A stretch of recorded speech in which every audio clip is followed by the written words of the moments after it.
கர்த்தருடைய பரிசுத்த நாமத்துக்கு மகிமை உண்டாவதாக. இந்த நாளிலும் உங்களுக்கான வேத வார்த்தைக்கு நேராய் உங்களை அன்போடு கூட அழைக்கிறோம்.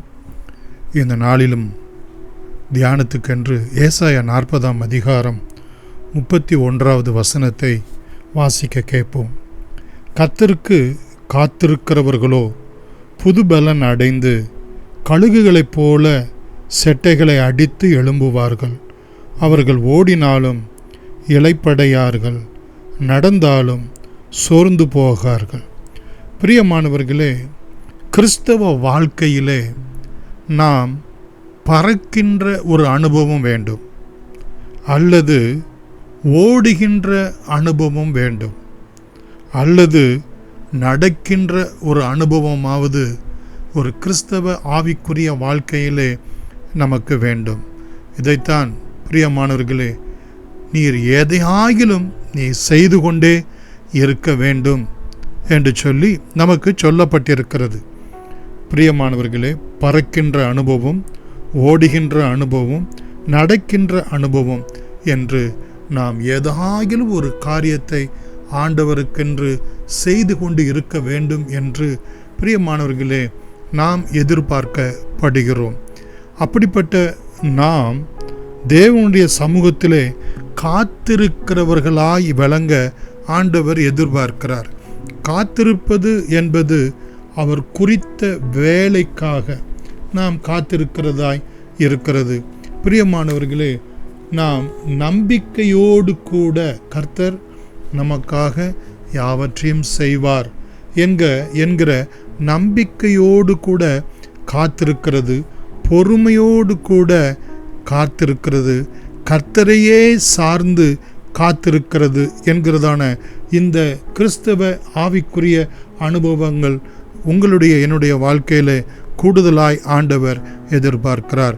சங்கீதம் 27ஆம் அதிகாரம் 14வது வசனத்திலே நாம் பார்க்கிறோம், கர்த்தருக்கு காத்திரு, அவர் உன் இருதயத்தை ஸ்திரப்படுத்துவார், திடமனதாயிருந்து கர்த்தருக்கு காத்திரு.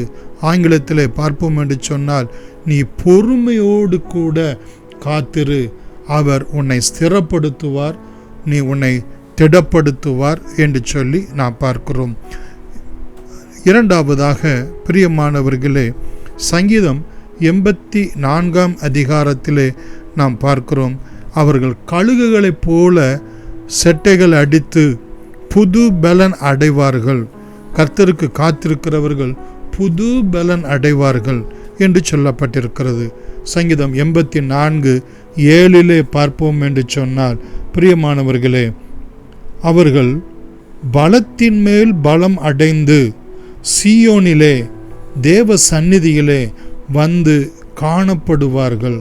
5வது வசனத்திலே பார்க்கிறோம், உம்மிலே பலன் கொள்ளுகிற மனுஷனும் தங்கள் இருதயங்களிலே செவ்வையான வழிகளை கொண்டிருக்கிறவர்களும் பாக்கியவான்கள் என்று சொல்லி அங்கே நாம் பார்க்கிறோம். பிரியமானவர்களே, நாம் அவருடைய சந்நிதியிலே வரும்போதெல்லாம், அதான் இங்கே சீயோனிலே தேவ சந்நிதி என்று சொல்லப்பட்டிருக்கிறது. அதனை 1வது வசனத்திலே பார்க்கிறோம், உமது வாசஸ்தலங்கள், 2வது வசனத்திலே ஆலய பிரகாரங்கள், 3வது வசனத்திலே பீடங்கள் அண்டையில், 4வது வசனத்திலே வீட்டில் வாசமாயிருக்கிறவர்கள், உம்முடைய வீட்டில் வாசமாயிருக்கிறவர்கள் பாக்கியவான்கள். நாம் பலத்தின் மேல் பலன் அடைய தேவ சமூகத்திலே ஒவ்வொரு நாளும் தனித்து காத்திருக்க வேண்டும், சபையாய் காத்திருக்க வேண்டும். பலத்தின் மேல் பலன் அடைய அனுக்கிரகம் செய்வார். நாம் 3வதாக நாம் பார்ப்போம் என்று சொன்னால், கழுகுகளைப் போல செட்டைகளை அடித்து பறப்பார்கள் அல்லது எழும்புவார்கள்.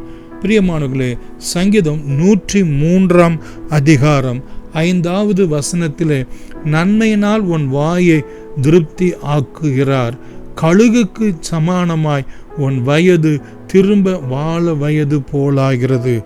கழுகு வயதான பிறகும் பார்ப்போம் என்று சொன்னால், அதனுடைய பலனெல்லாம் குன்றி போன பிறகும் பிரியமானவர்களே, தன் சரீரத்தில் இருக்கக்கூடிய ரெக்கைகளை எல்லாம் நகங்களை எல்லாம் உதிர்த்து அது காத்திருக்குமாம், புது இறகுகள் முளைக்க மட்டும், புது நகங்கள் முளைக்க மட்டும், அவையெல்லாம் முளைத்த உடனேயே பிரியமானவர்களே, அது வாழ வயது போல, அது சிறகடித்து பறக்கிறது போல, அதுக்கு சமானமாய் கர்த்தர் நமக்கும் அப்படிப்பட்ட ஒரு வயதினை கொடுப்பார்.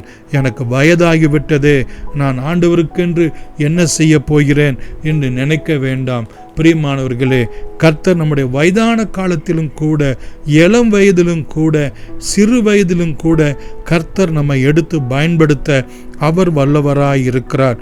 மாத்திரமல்ல, சங்கீதங்களின் புத்தகம், உபாகம புத்தகம் 32ஆம் அதிகாரம் 11வது வசனத்திலே பார்க்கிறோம். கழுகு தன் கூட்டை கலைத்து தன் குஞ்சுகளின் மேல் அசைவாடி தன் செட்டைகளை விரித்து அவைகளை எடுத்து அவைகளை தன் செட்டைகளின் மேல் சுமந்து கொண்டு போகிறது போல கர்த்தர் ஒருவரே அவனை வழி நடத்தினார் என்று நாம் பார்க்கிறோம். கர்த்தர் நல்லவர், தேவன் நம்மை அப்படியாக வழி நடத்துவார் என்று சொல்லி பார்க்கிறோம்.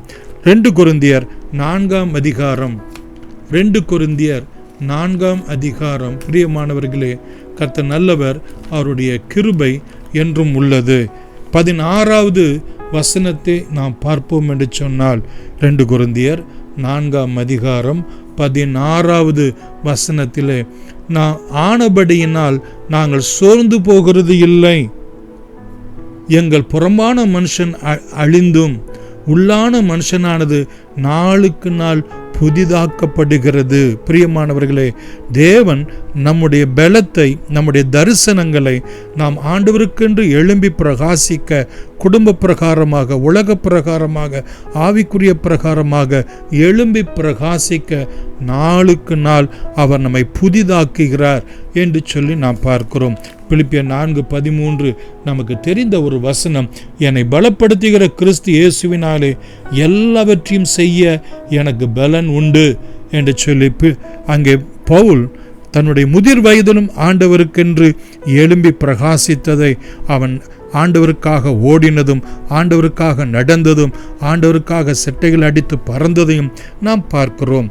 ஆதலால் நாம் எழும்ப, நாம் இளைப்படையாது, நாம் சோர்ந்து போகாதபடிக்கு கர்த்தர் நம்மை பலப்படுத்த, ஆசீர்வதிக்க வல்லவராயிருக்கிறார். கண்களை மூடி நாம் செபிக்கலாம். அன்புள்ள இயேசு சுவாமி, இந்த நாளில் நாங்கள் கேட்ட இந்த சத்தியத்தின்படி கழுகுகளைப் போல செட்டைகளை அடித்து எழும்ப, ஆண்டவரை ஓடினாலும் இளைப்படையாமல் இருக்க, நடந்தாலும் சோர்வடையாமல் இருக்க உம்முடைய பலன் எங்களுக்கு வேண்டும் சுவாமி. உம்முடைய சமூகத்திலே பொறுமையோடு கூட நீர் எங்களுக்காக யாவற்றையும் செய்வீர் என்கிற நம்பிக்கையோடு கூட நாங்கள் காத்திருக்க எங்களுடைய பலவீனத்தை நீர் ஏற்றுக்கொண்டு உம்முடைய பலத்தை நீர் எங்களுக்கு கட்டளையிடுகிறவராய் இருக்கிறீர் சுவாமி. கழுகுக்கு சமானமாய் வாழ வயதைப் போல எங்கள் வாழ்க்கையை நீர் மாற்றுகிற தேவனாய், ஒரு கழுகைப் போல செட்டைகளை அடித்து எங்களை தூக்கி கொண்டு நீர் சுமக்கிறவராய் இருக்கிறீர் என்கிற வார்த்தையின்படி ஒவ்வொரு நாளும் எங்களுடைய பலனை, எங்களுடைய உள்ளான மனுஷனை நீர் புதிதாக்கும்படி இயேசுவின் நாமத்தில் நன்றியோடு கூட செபிக்கிறோம். எங்கள் ஜீவனும் இரக்கமும் உள்ள எங்கள் அன்பின் பிதாவே, ஆமேன். God bless you.